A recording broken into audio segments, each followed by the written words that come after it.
पिछले एपिसोड में Elder Liu investigation करके आ गया था, जिसको देखते ही एल्डर बेन ने कोई पिल खा लिया था। अब एल्डर लियू मिस्किन को बताता है कि जी क्वान 8 दिन पहले लिंगसान में मरा था, इसलिए सभी को लगता है टैन्यू ने ही उसको मारा है। यह सुनते ही मिस्किन एल्डर बेन से पूछती है, क्या आपको कुछ कहना है? इस पर एल्डर बेन कहता है, उस दिन सच में एक स्टूडेंट लाइटिंग से मारा गया था, लेकिन मैं उसे बचाने के लिए कुछ नहीं कर पाया। इतना कहकर वो ब्लड वॉमिट करने लगता है। यह देख एल्डर इसको शांत कराते हैं और कहते हैं वैसे स्टूडेंट तो बदकिस्मती होते हैं। लेकिन अब टैन्यू जान जाता है कि यह सब कुछ एल्डर बेन की एक्टिंग है, क्योंकि उसके ब्लड में से मेडिसिन की स्मेल आ रही थी। फिर टैन्यू सोचने लगता है जी क्वान एल्डर बेन का स्टूडेंट है और मैंने ली जियान को मारा था, जिस वजह से अब एल्डर बेन मुझको मार देना चाहता है। इसके अलावा सेन के साथ में भी उसका प्रॉब्लम है, इसलिए जब मैं यहाँ से चला गया इसने रिसरेक्शन रॉयल ग्रास को पॉइजन देने के बाद जी क्वान को मार दिया। लेकिन अब इसको पकड़े जाने का डर है, जिस वजह से वो जी क्वान पर गुस्सा होने का नाटक कर रहा है और ब्लड भी वॉमिट किया है। उसे लगता है सबको यकीन हो जाएगा वो बीमार है और सब इसकी चालाकी में आ जाएंगे।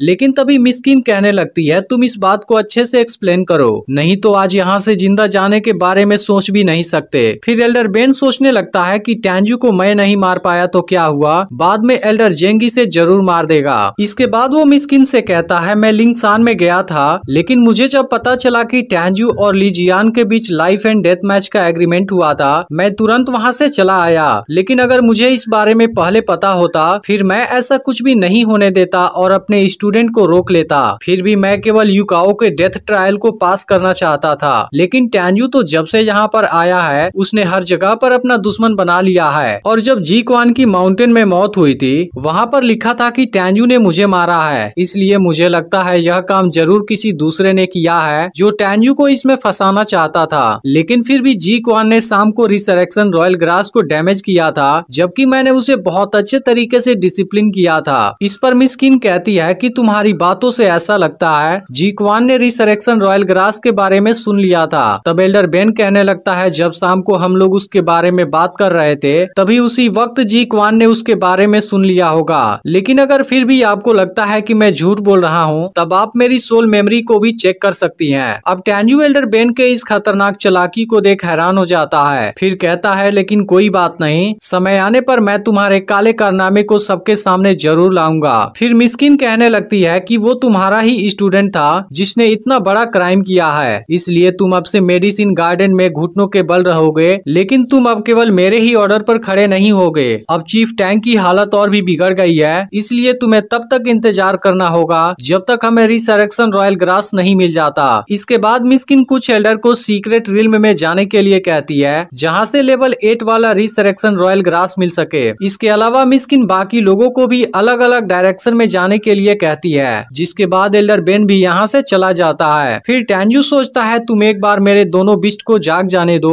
उसके बाद तो मैं तुम्हें डिस्ट्रॉय कर ही दूंगा। इधर मिस्किन अंदर जाती है, जहाँ सेन पूछता है, क्या आपने एल्डर बेन की बातों पर विश्वास कर लिया? इस पर मिस्किन कहती है, बिल्कुल भी नहीं, मैं तो केवल उसको जज कर रही थी। फिर सेन कहता है, मैं तो कोई भी क्लू नहीं देख पाया, लेकिन आपको कैसे पता चल गया? इस पर मिस्किन कहती है, क्या मैं अल्केमिस्ट की रिस्पेक्ट करती हूँ तो मैं उसके स्मेल को नहीं जान सकती, क्योंकि एल्डर बेन ने कुछ समय पहले ही मेडिसिन लिया था। तभी सेन कहने लगता है, आप होली अल्केमिस्ट से एक लो लेवल टीचर पर प्रमोट हो गई हैं। फिर मिस्किन कहती है, अगर ऐसा नहीं होता तब शायद एल्डर बेन ने मुझे आज धोखा दे दिया होता। इसके बाद वो कहती है कि एल्डर बेन का फादर सियानमेन डेनमार्क का 4th एल्डर है, जिसकी वजह से मैं अभी उसे मूव नहीं कर सकती, नहीं तो आज मैंने उसको मार दिया होता। अब यह देखते ही ग्रेट एल्डर और सेन मिस्किन को कांग्रेचुलेट करते हैं। यह देखते ही मिस्किन दोनों को खड़ा हो जाने के लिए कहती है। फिर सेन कहता है, आप मुझको डेनमार्क प्रमोशन सिस्टम में ले चलिए, अब तो आप लो लेवल वाली एक जुडान टीचर भी बन चुकी हैं। फिर सियानमेन के चीफ को उस बारे में क्यों नहीं बताती, क्योंकि इस तरीके से आप सियानमेन का डेनिस एल्डर बन सकती हैं। इस पर मिस्किन कहती है, अब झूठ बोलने की जरूरत नहीं है, मुझे भी पता है उस टाइम क्या हुआ था। यह सुनकर सेन हैरानी से पूछता है, आपको इस बारे में कैसे पता चला?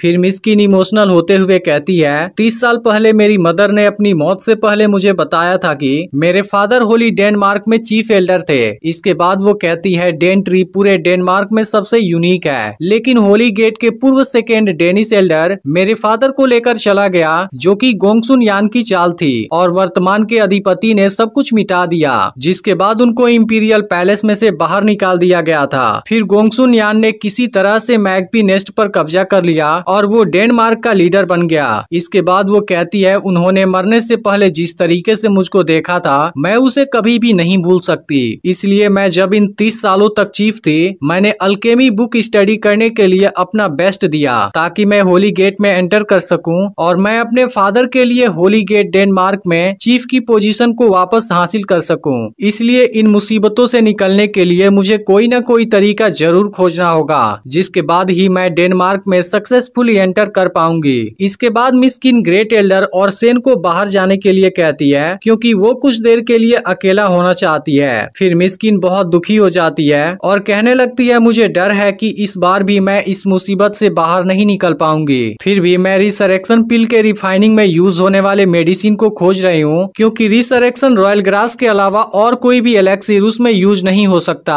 फिर मिस किन अपने फादर से प्रे करके हेल्प मांगने लगती है क्योंकि अगर इस बार वो इसमें फेल हो गई फिर वो कभी भी अपना बदला नहीं ले पाएगी। इसके बाद मिस किन यहाँ से जाने लगती है लेकिन तभी एल्डर सुबिंग यहाँ पर आ जाता है। फिर मिस किन कहती है, आप यहाँ अचानक से कैसे आ गए? अगर कोई गलती हो गई हो तो माफ कर दीजिएगा। फिर एल्डर सुबिंग कहने लगता है, तुम केवल एक बार मुझे चांस दो, मैं बहुत अच्छे से तुम्हारा ख्याल रखूंगा। इस पर मिस किन कहती है कि आप अपनी इज्जत का ख्याल रखिए, नहीं तो अगर फिर से आपने ऐसा करने की कोशिश की तब मैं चीफ टेंग से इस बारे में सभा करने के लिए बोल दूंगी। तब सुबिंग कहने लगता है, अगर तुम उसको होश में नहीं ला सकी फिर उसका सजा भुगतने के लिए तैयार रहना। इस पर मिस किन कहती है, अगर इसके अलावा कोई और बात नहीं है फिर आप यहाँ से जा सकते हैं। तब सुबिंग कहने लगता है, टैंग की कंडीशन दिन प्रतिदिन खराब होने लगी है। मैं कंसल्टेशन के बाद सबसे पहले डेनिस एल्डर के पास गया था। अब 1 महीने बाद मैं रिसरेक्शन पिल को रिफाइन करने की तैयारी शुरू कर दूंगा।